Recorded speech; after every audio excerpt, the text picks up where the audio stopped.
राम मंदिर के 7 खलनायक। किसी ने तोड़ा प्रभु श्री राम का मंदिर तो किसी ने राम मंदिर में डाली अड़चन।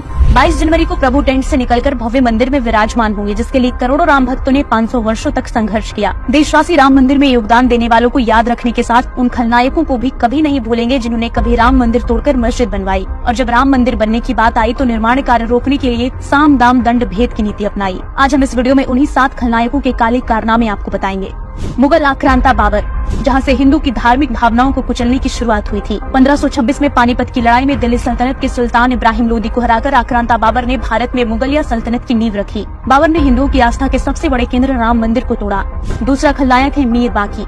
मीर बाकी बाबर का सेनापति था। बाबर के आदेश पर राम मंदिर को ध्वस्त करने के बाद मीर बाकी ने ही प्रभु राम की जन्मभूमि पर बाबरी मस्जिद का निर्माण कराया था। 1947 में देश तो आजाद हो गया, लेकिन प्रभु राम का वनवास नहीं।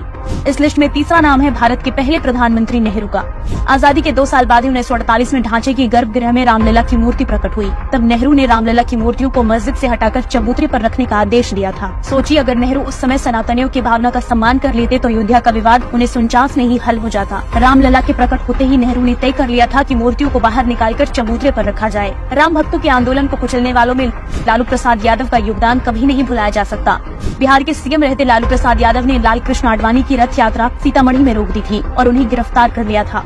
खलनायकों की लिस्ट में मुलायम सिंह यादव का नाम भी शामिल है। 28 साल पहले मुलायम सिंह यूपी के मुख्यमंत्री थे। कार सेवक अयोध्या में बाबरी मस्जिद की ओर बढ़ रहे थे, तभी मुलायम सिंह के आदेश पर पुलिस ने हनुमानगढ़ी के पास कार सेवकों पर गोलियां चलाई थी। 30 अक्टूबर 1990 में कार सेवकों पर चली गोलियों में 5 लोगों की मौत हो गई थी। इस घटना के बाद से अयोध्या से लेकर देश का माहौल पूरी तरह गर्म हो गया था। आज कुछ कांग्रेसी सरयू नदी में डुबकी लगा रहे हैं, लेकिन राम भक्त कभी नहीं भूलेंगे कि 2004 में सत्ता पाने वाली मनमोहन सरकार भी खलनायकों की लिस्ट में शामिल है।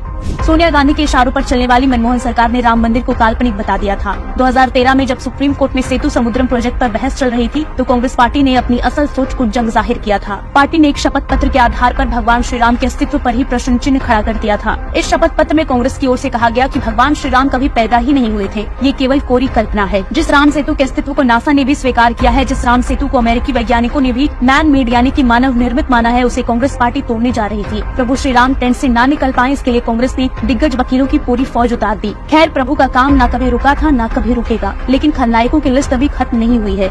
इसमें आखिरी है इंडी गठबंधन। आज जब राम मंदिर बनकर तैयार हो रहा है, तब भी सनातन के विरोधी जहर उगल रहे हैं। कोई सनातन को खत्म करने की बात कर रहा है तो कोई सनातनी होने की ढोंग कर रहा है। इंडी गठबंधन में शामिल कांग्रेस समेत कई पार्टियों ने राम मंदिर के उद्घाटन समारोह का न्योता ठुकरा दिया। सोचिए, अगर इंडी अलायंस एक मत से फैसला लेता कि उसमें शामिल सभी पार्टियां राम मंदिर के उद्घाटन समारोह में बढ़ चढ़ कर हिस्सा लेंगी, तो भारत की अनूठी तस्वीर दुनिया के सामने पेश होती। लेकिन जिन लोगों ने राम मंदिर आंदोलन में खलनायक की भूमिका निभाई हो, वो किस मुँह से रामलला को विराजमान होते देखते। ब्यूरो रिपोर्ट, एक भारत न्यूज।